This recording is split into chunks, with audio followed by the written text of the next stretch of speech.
Bonsoir à tous et bienvenue pour le lancement de l'édition 2024 de la semaine de l'éducation financière sur Boursorama. Pendant 4 jours, nous allons vous proposer des programmes exclusifs pour vous aider à comprendre, à vous former et à vous informer. Objectif, donner le pouvoir à votre argent. Et nous allons commencer cette première soirée avec un état des lieux. Un constat, sachez que selon une enquête de la Banque de France parue en juin 2023, seulement 2 Français sur 10 disaient avoir un niveau satisfaisant en éducation financière. Selon une enquête de l'OCDE qui date de décembre 2023, les Français ont un niveau de culture financière proche de la moyenne des pays de l'OCDE. Pas si mal, mais encore loin derrière certains de nos voisins, comme l'Allemagne. Alors, comment expliquer ce fossé? Quel levier pour que la compréhension des sujets financiers ne soit plus réservée à une élite?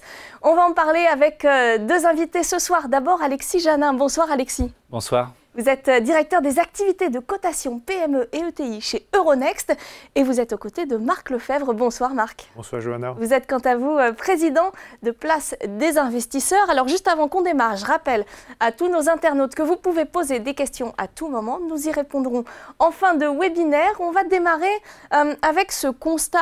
Les Français vraiment mauvais en termes d'éducation financière. Est-ce que les chiffres que je viens de donner en introduction vous semblent refléter la réalité, Marc ?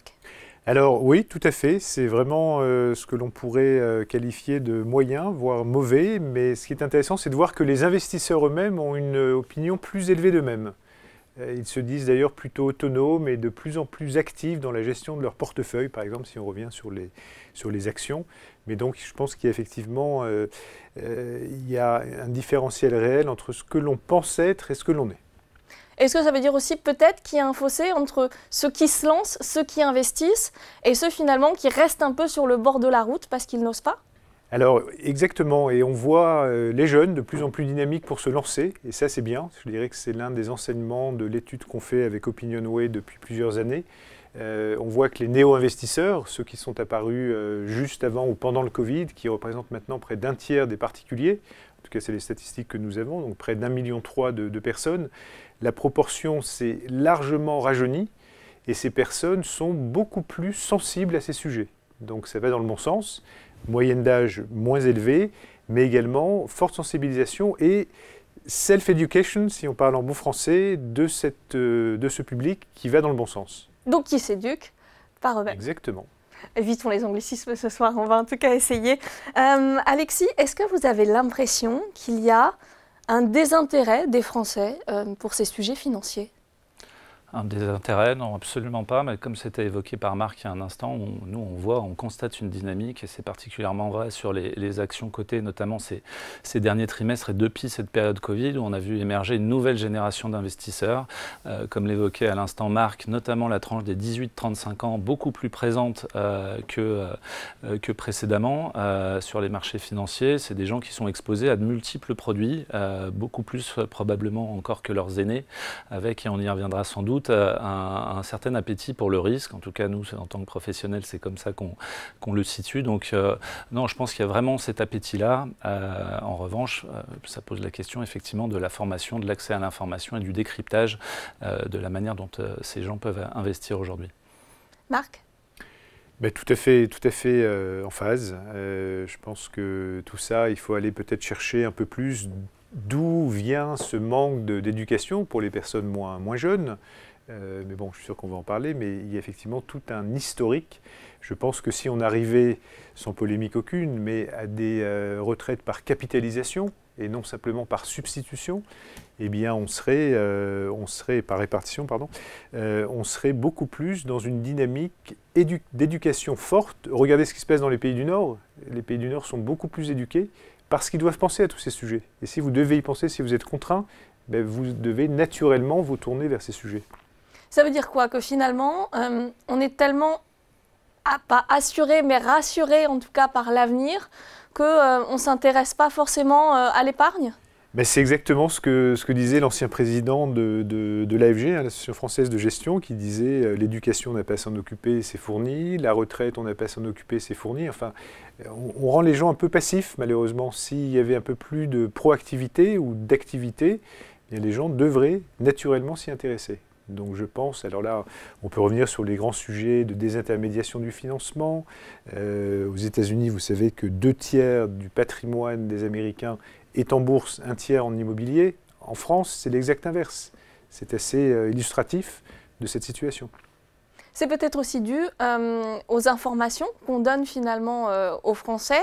Dans la société, on admet assez souvent, assez communément que l'immobilier est un investissement sûr, qu'il est fiable, qu'il présente peu de risques. Il y a aussi peut-être finalement cette éducation qui se fait et qui fait que les Français n'ont pas envie d'aller vers autre chose.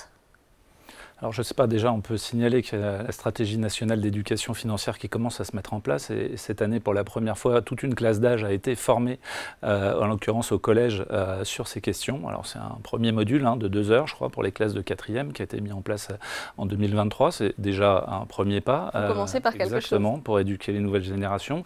Il est assez évident de penser que c'est assez facile de renforcer déjà ces apports de manière régulière dans le cursus scolaire, que ce soit dans les classes de mathématiques ou d'économie et des sciences sociales où sans doute que des modules explicatifs auraient toute leur place. Donc je pense que déjà il faut continuer à construire cette éducation-là et qui va amener ensuite l'intérêt et le fait que les Français se sentent à l'aise pour aller plus loin et pour explorer un certain nombre de supports qui ne soient pas ceux qu'on vient de citer et qui sont peut-être un petit peu faciles d'accès. Ça veut dire quoi, qu'un jeune adulte éduqué devient un investisseur qui ose y aller ? Mais en tout cas, c'est l'objectif. Et ce jeune adulte, il peut aller vers toutes les classes d'actifs. Il y a les actions, il y a le private equity, il y a le crowdlending, il y a le crowdfunding. C'est ce d'ailleurs à quoi on s'attelle au sein de Place des investisseurs, où on veut vraiment réenchanter ou enchanter l'investissement financier en lui donnant plus de sens. Et ça, je crois que c'est très important avec l'éducation. Si on donne plus de sens, ça ne peut qu'aller dans le bon sens. Et on veut d'ailleurs aussi accroître le rôle de ces particuliers au cœur des grandes transitions et transformations de notre économie. Ça, c'est le sujet d'après, de demain, mais c'est déjà actuel. Il faut vraiment aider à cette transformation de nos économies. Et pour reprendre votre point tout à l'heure, effectivement, on a une allocation financière en France qui est aux 2/3 prudente et déséquilibrée. Je vous donne quelques chiffres. 35% du patrimoine des Français qui représente plus de 6 000 milliards d'euros. 35% en liquidité, donc ça dort. 27% en euros, fonds en euros. Donc vous voyez qu'on est déjà aux 2/3. Et puis après, il y a 16% en actions et fonds et 21% d'actions non cotées. Donc cette allocation, elle doit vraiment aller vers beaucoup plus de risques. Le mot que vous utilisiez tout à l'heure, c'est effectivement, il faut gérer son risque. Et vous venez de parler d'argent qui dort, et ça je pense que c'est un point important. Épargner, ce n'est pas investir, Alexis. Oui, tout à fait, je pense que revenons sur le sens des mots. Les Français sont champions dans un domaine, c'est certain, c'est l'épargne. L'Europe est déjà une des premières zones, si ce n'est la première zone d'épargne au monde, et à l'intérieur de cette zone-là, les Français figurent en bonne place avec à peu près 17% de leurs revenus qu'ils épargnent. Ça, c'est massif. 8 Français sur 10 épargnent chaque mois, ou quasiment. Donc ça, c'est là-dessus qu'on est très bon. Mais comme l'évoquait Marc, épargner, ce n'est pas investir, et épargner, en l'occurrence, la manière dont on le fait, c'est principalement sur des comptes courants ou sur des livrets réglementés, comme ceux qu'on connaît. Donc ça, c'est une très grosse partie des fonds qui sont épargnés par les Français. Investir, c'est un tout petit peu différent. Le but de l'investissement, c'est soit de remplacer, soit de créer des richesses nouvelles pour l'appareil productif, en l'occurrence d'une nation, si on parle de la France. Et ça, bien entendu, ça demande d'aller placer ces fonds auprès notamment des entreprises, notamment dans le domaine du coté, pour pouvoir développer la capacité qu'ils ont à croître, à créer de l'emploi au niveau national, à créer des usines, un certain nombre de thématiques qui en ce moment sont assez en vogue, je crois, au niveau national. Et c'est important de le souligner également, investir, ce n'est pas juste prendre des risques avec son argent, c'est vraiment participer à l'économie nationale. C'est central et effectivement les 35 000 milliards d'épargne en Europe, c'est ce dont on parle, donc 6 fois plus qu'en France finalement, mais ça c'est toute l'Europe. Eh bien si cet argent trouvait le chemin du financement de l'économie, l'Europe serait beaucoup mieux positionnée au niveau mondial. Donc c'est effectivement essentiel d'aider Et d'ailleurs, les personnes le font. Quand, je reviens sur le sujet boursier, mais quand on voit le nombre, en tout cas dans les grandes années, d'actions achetées au moment des introductions en bourse, les fameuses IPO, par les particuliers qui passent devant l'usine à Lyon tous les matins et se disent tiens, ils rentrent en bourse, ben, ça peut aller dans les belles années, 20, 25, je parle sous ton contrôle, 30% d'actions achetées par les particuliers. Donc il y a également cet affectio societatis qui est réel. Je pense qu'il faut vraiment miser sur cette dynamique positive. Et il y a un véritable momentum aujourd'hui. Nous, on voit, on a près de 100 000 adhérents. Les gens sont prêts à réellement mettre beaucoup plus au travail leur épargne. Ça, c'est plutôt une bonne nouvelle. Ça veut dire qu'ils sont finalement demandeurs. Et dans cette demande, il y a quelques produits qui se démarquent. On a parlé de l'immobilier, il y a l'assurance vie également. Qu'est-ce qui explique l'engouement pour certains produits plutôt que d'autres? Alors, c'est une très bonne question. Peut-être qu'on peut revenir sur moi j'appelle ça de la tétralogie, donc trilogie et tétralogie du choix d'investissement, en tout cas de ce qu'on attend. Et ça, c'est toujours cette fameuse enquête avec Opinionway. Donc, ce qui vient en premier, c'est sécurité, liquidité, rentabilité, normal, et derrière extra-financier. Et selon les classes d'âge dont on parlait tout à l'heure, si on prend ces néo-investisseurs, l'extra-financier, eh bien, c'est 2 fois plus important pour eux que pour les autres investisseurs. C'est 32%. Juste, on va rappeler pour nos internautes, oui. L'extra-financier, c'est donc tout ce qui concerne les domaines autour. On pense à l'investissement vert, tout ce qui est durable. Environnement, social, gouvernance. Voilà, les 3 lettres ESG. Et c'est passionnant. Donc on voit que finalement, sécurité, liquidité, qui étaient les mots dont on parlait tout à l'heure, ça reste toujours central. Rentabilité, évidemment. Mais ce qui est intéressant, c'est qu'on voit que les particuliers sont là aussi prêts à aller vers de nouveaux supports d'investissement. Par exemple, l'évolution de la loi industrie verte depuis quelques mois qui va imposer dans son épargne retraite d'avoir des supports de private equity. Bon, il ne faut pas opposer private equity et public equity, tout ça c'est le financement de l'économie, mais c'est intéressant de voir que selon le profil, on peut aller jusqu'à 15% de ses actifs en private equity, ce qui n'aurait jamais été le cas il y a quelques années. On va peut-être répondre à une question qui est souvent revenue et qui je pense va revenir beaucoup cette semaine. Quel est l'investissement qui permet d'avoir une bonne rentabilité et de prendre aucun risque et puis, tant qu'à faire, qui rapporte rapidement? Alors, on serait dans un château, si on le savait. On est ravis d'être avec vous, mais on serait probablement dans un château. Non, je pense qu'il est important, enfin, tu veux peut-être répondre, mais de diversifier. Il n'y a pas de produits miracles. Et là, faisons très attention aux influenceurs. Et évidemment, l'AMF est très impliquée sur tous ces sujets, Banque de France également, Euronext, des investisseurs. Mais je crois qu'il est important de vraiment diversifier son portefeuille. Pour justement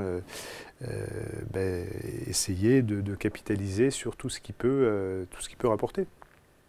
Alexis, vous avez l'impression que les Français ont peur du risque ? Est-ce qu'ils ont peur du risque? Alors, je ne suis pas sûr. Le sujet, c'est de savoir est-ce qu'ils le matérialisent. Quand on regarde les études, effectivement, je ne suis pas sûr qu'ils aient toujours des placements qui soient en lien avec leur goût du risque, en l'occurrence. Et pour revenir sur la fameuse tétralogie théorisée par Marc, ce qui est particulièrement important, c'est de toujours être en capacité d'évaluer, et ça ne passera malheureusement que par l'éducation, c'est cette fameuse logique de qu'est-ce qui est de la rentabilité, qu'est-ce qui est de la liquidité et qu'est-ce qui est du risque quand on a un placement avec une capacité à fixer des objectifs qui sont siens. C'était intéressant dans l'étude de l'OCDE, par exemple, c'est montrer que seulement 45% des épargnants étaient capables de se donner des objectifs long terme d'épargne. Donc c'est sur ce type de sujet, finalement, qu'on doit progresser, parce que chacun doit être en mesure de, justement, jauger son risque, être capable de donner, si on a 10% de son épargne à placer sur du risque, c'est très bien. Si on en a 20, c'est très bien aussi. Si on en a 0, c'est très bien, mais d'être capable de savoir que sur tel ou tel support, on va chercher justement un couple rendement-risque qui est différent d'un autre. Et j'allais dire, c'est ça la clé probablement pour qu'il y ait plus de prise de risque. C'est une meilleure connaissance et une meilleure acceptation de ce risque, alors qu'aujourd'hui, je ne suis pas certain qu'il y ait toujours cette capacité à analyser finalement le risque qui est pris par un certain nombre d'investisseurs. Pour nos internautes qui se poseraient la question, le long terme, ça correspond à quoi à peu près ? Alors ça, c'est une notion, comme vous venez de l'évoquer, qui est différente de l'un à l'autre. En l'occurrence, on parlait tout à l'heure de la génération d'investisseurs qui arrivait pendant le Covid et celle qui arrive maintenant. Ils ont une notion de la projection dans le temps qui n'est pas la même, par exemple.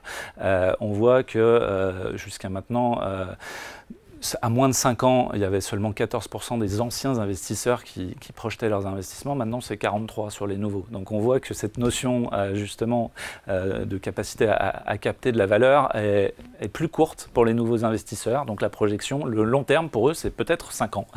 Et puis peut-être que pour ceux qui sont plus habitués à l'investissement, effectivement, c'est au-delà. Donc c'est des notions qui sont très personnelles. Parce que puisqu'on parle de ces profils d'investisseurs, il est quand même plus facile de penser un investissement sur long terme quand on a 20 ou 30 ans ou 40 ans que quand on en a plus de 60 ou 70. C'est vrai, et pourtant, on le voit, c'est pas forcément la manière dont fonctionnent certains investisseurs plus jeunes aujourd'hui, qui ont envie de retour sur investissement probablement plus rapide, notamment parce qu'ils sont baignés peut-être par un certain nombre d'influenceurs, ou en tout cas notamment de nouveaux outils, en tout cas qui permettent d'avoir des retours sur investissement potentiellement avec des gros risques, mais qui peuvent être dans un espace de temps plus court.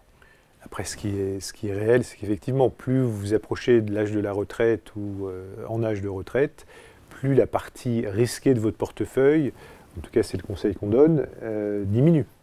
Mais ça, c'est effectivement assez logique. Mais c'est vrai que les jeunes, on le voit, hein, ils sont dans une recherche de gains rapides. Ça, c'est de plus en plus vrai. Alors justement, ces jeunes, selon l'enquête de l'OCDE qu'on évoquait en début de webinaire, les jeunes âgés de 15 à 17 ans ont un intérêt manifeste pour les sujets budgétaires et financiers. Est-ce qu'on peut expliquer ça par le fait qu'ils aient accès à de nombreux canaux d'information qui n'existaient pas il y a encore 5, 10, 15 ans? Je pense notamment aux réseaux sociaux, je pense notamment aux plateformes de vidéos, et quid aussi de la fiabilité de ces plateformes? Alors c'est un très, très bon point, il est essentiel d'avoir de l'empathie sur ces sujets. Et effectivement, les jeunes, vous n'allez pas faire un cours, même en vidéo, d'une demi-heure ou 3/4 d'heure. Il faut que ce soit des capsules rapides, il faut que ce soit sur les réseaux qu'ils consultent, Instagram, TikTok, c'est exactement ce qu'on fait d'ailleurs chez Place des investisseurs, et on en est ravis. Il faut vraiment s'adresser avec les moyens de communication attendus et des choses sur mesure. Enfin, je crois que le mot empathie, c'est celui qui doit résumer l'approche qu'on doit tous avoir. Et aujourd'hui, il y a quand même des facilités importantes pour décliner ces formations. Et ça marche bien. Ça marche bien, on le voit sur toutes les classes d'actifs. Vous voyez, les actions, ça c'est quelque chose qui est quand même relativement su, même s'il y a encore du travail. Mais si on commence à parler de private equity, là on commence de zéro quasiment. Donc c'est intéressant de voir comment, sur l'éducation financière, on peut démythifier une classe d'actifs comme le private equity. Est-ce que vous avez des outils à nous donner? On a Hugo qui vous pose d'ailleurs la question. Vous avez évoqué que les jeunes cherchent à se former eux-mêmes. Quelles ressources pouvez-vous nous conseiller? Site web, livres, vidéos ou films? Ah ben j'irai tous, c'est très bien. Il y a d'excellents films, sur, en tout cas sur les sujets boursiers. Mais c'est vrai, je reprends notre étude. L'intérêt, il est le plus fort pour les vidéos d'information, pour les côtés les rapports annuels digitaux interactifs ou les formations en ligne à la bourse. On salue d'ailleurs le très beau travail de Boursorama, auquel nous étions associés pour cette semaine de l'éducation. Je crois que ce que vous avez fait là est quelque chose de passionnant. Toutes ces vidéos qui permettent de démythifier et de mieux comprendre les opérations en bourse, et à chaque fois, quelques minutes. On ne peut pas passer une demi-heure, il faut faire des shots de petite durée. Alors justement, Odile nous demande combien de temps cela prend pour avoir un niveau de compréhension globale du sujet. Et Marie-Morgane ajoute quelles sont les bonnes méthodes pour réussir à se tenir à jour sur les nouvelles réglementations et autres changements législatifs concernant nos finances. Alexis?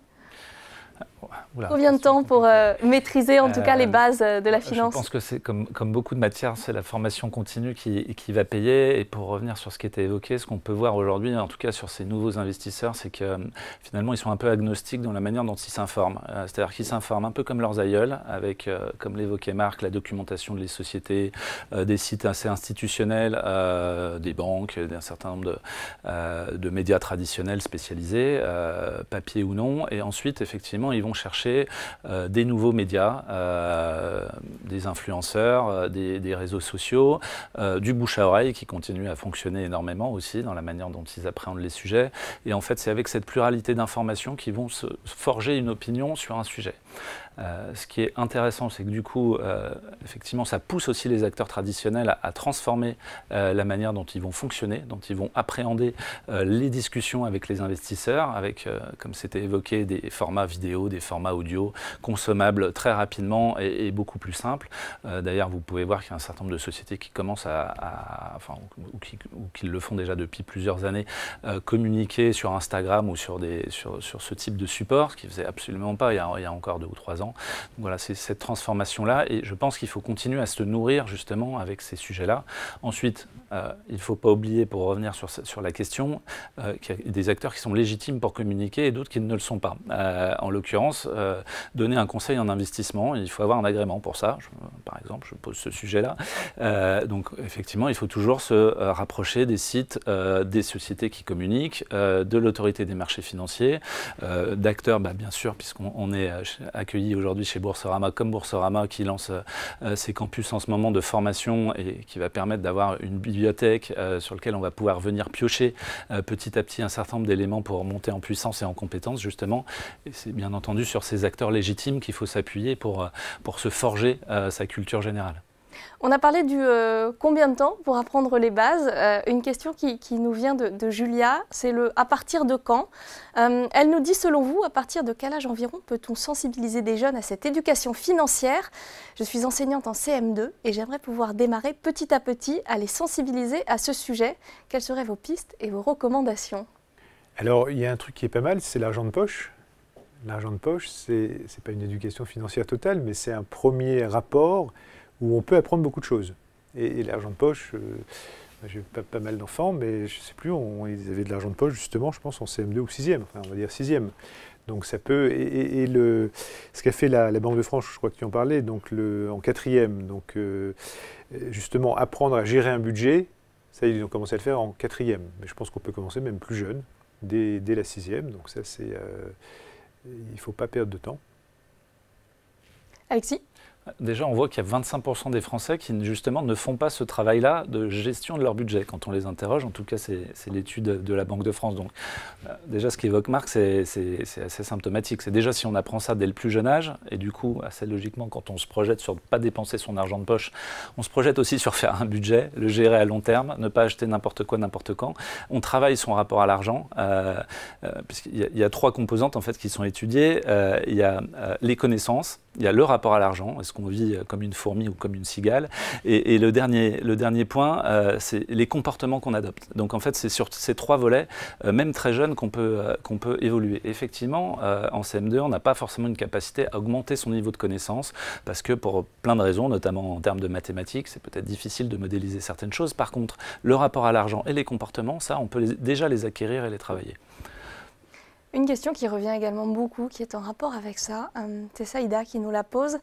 Par où commencer son éducation financière? C'est une bonne question. Je pense qu'il faut commencer par le rôle des grandes instances. C'est bien de placer dans le paysage toutes les grandes... la bourse, que fait la bourse, que fait un régulateur, que fait le ministère de l'économie et des finances.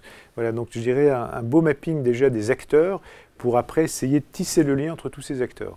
Et ça donnera un paysage complet. Mais d'ailleurs, en parlant d'acteurs, je pense qu'il y a quelque chose qui est extrêmement important dans le sujet dont on parle aujourd'hui, c'est le lien que l'on doit faire entre les particuliers et les professionnels de la finance pour véritablement rééquilibrer les relations et s'assurer que chacun fasse preuve d'écoute de l'autre.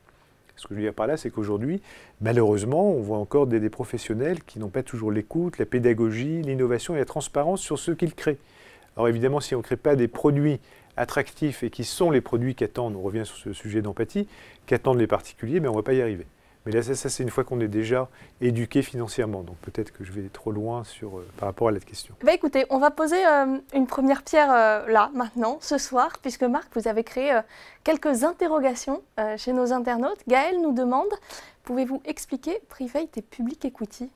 Alors là, en quelques instants, ça va être compliqué, mais pour Public Equity, c'est tout ce qui est coté en bourse, donc mon camarade, et Private Equity, ce sont les fonds de gestion qui vont investir des fonds propres ou de la dette auprès de sociétés pour les développer et à terme, soit les revendre à un autre fonds de Private Equity, soit l'introduire en bourse. C'est pour ça que je disais qu'il ne fallait pas opposer les deux, puisqu'il y a, et on espère qu'il y en aura de plus en plus, des fonds qui vont sortir de leur participation en la cotant en bourse et en la rendant accessible, non pas à un actionnaire qui sont eux, ou 2 actionnaires, mais à des centaines de milliers d'actionnaires grâce à la cotation.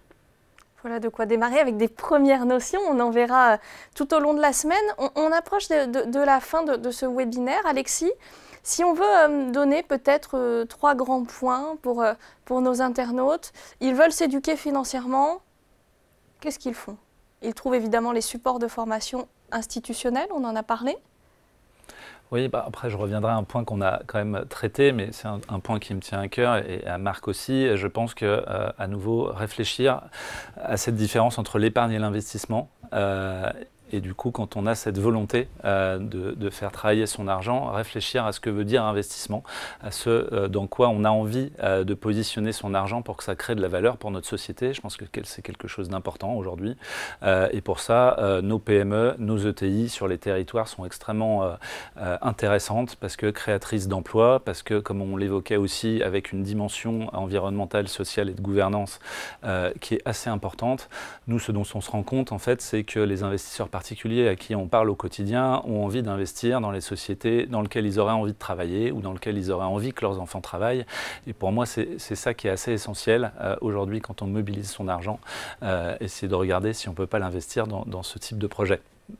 Marc, un petit mot pour conclure ? Alors, il y a d'excellents livres, y compris des bandes dessinées très ludiques. Si vous allez à Citéco, avec y compris notre ami Astérix, il y a des choses ludiques. La finance et l'économie, c'est passionnant. C'est pas rébarbatif, au contraire, c'est passionnant et on peut vraiment le vivre comme un jeu. C'est important cet aspect ludique, oui. J'ai l'impression. Et c'est aussi pour ça que finalement, tout le monde est tellement friand de ces nouveaux médias qui nous parlent de finance.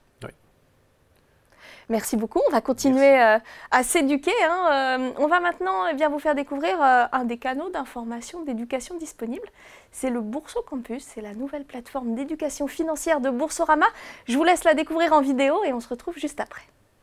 Bonjour à tous. Aujourd'hui, on va parler d'éducation financière.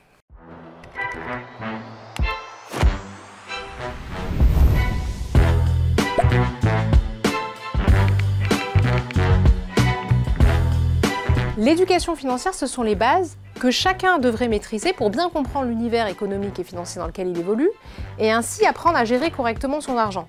En fait, l'éducation financière, c'est aussi important que savoir lire et compter et ça devrait même être un savoir fondamental pour pouvoir être libre avec son argent et faire des choix en conséquence. Aujourd'hui, on se rend compte en France que seulement 2 Français sur 10 ont des connaissances satisfaisantes en la matière et qu'en parallèle, on a 80% des Français qui sont très demandeurs et qui aspirent à ce que l'éducation financière soit enseignée dès le collège.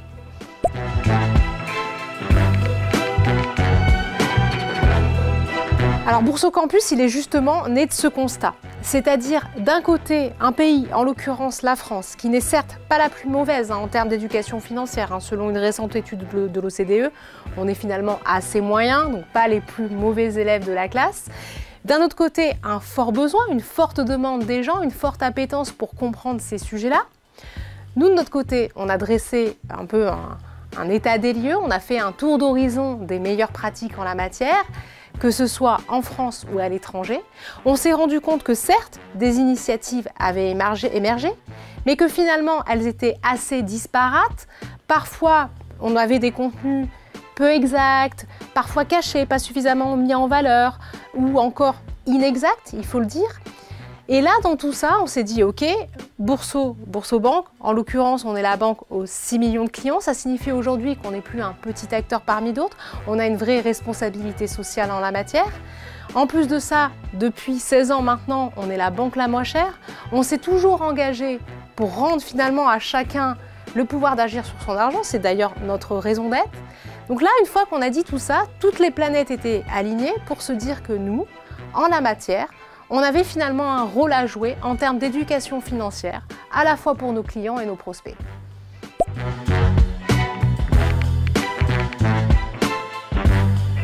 Bourso Campus, c'est un programme d'éducation financière qui s'adresse à tous. L'idée, c'était absolument pas de faire un panel en disant voilà, on va s'adresser aux jeunes, on va s'adresser aux femmes. Nous, on voulait qu'à travers ces modules-là, que vous ayez 25 ans, 77 ans, un bac+8 ou que vous n'ayez pas fait d'études supérieures, vous puissiez accéder gratuitement depuis notre portail d'information Boursorama à ces contenus.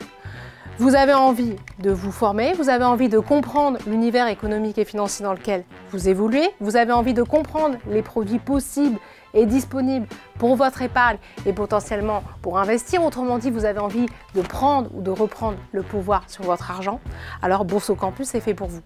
Bourso Campus, on l'a divisé en 3 sections. Une section dite débutant, une section dite intermédiaire et une section dite avancée. Dans chaque section, vous avez des vidéos disponibles qui abordent différents concepts fondamentaux. Par exemple, en niveau 1, l'inflation ou les taux d'intérêt. En niveau intermédiaire, l'assurance vie ou la notion de temps. Et en niveau avancé, on va passer à l'étape supérieure où on va vous expliquer ce qu'est, par exemple, un compte titre. Le but, c'est que, à l'issue de ces vidéos, vous fassiez un quiz qui validera un certain nombre de connaissances acquises et que progressivement, vous évoluiez de façon ludique et pédagogique dans un environnement en plus qui a été pensé en termes de design d'une manière originale pour que vous n'ayez finalement pas l'impression d'être à l'école quand vous suivez ces modules-là et qu'à l'issue de cette formation, vous ayez toutes les bases pour vraiment gérer correctement votre argent et que vous n'ayez plus de lacunes en la matière.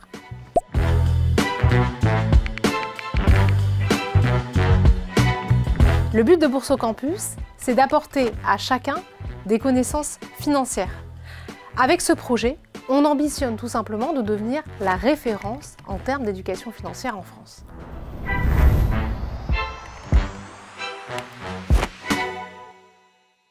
Vous en savez plus maintenant sur le Bourso Campus. On va remercier Alexis Janin et Marc Lefebvre qui étaient avec nous ce soir pour nous éclairer sur cet état des lieux de l'éducation financière en France. Merci beaucoup à tous les deux d'avoir été avec nous.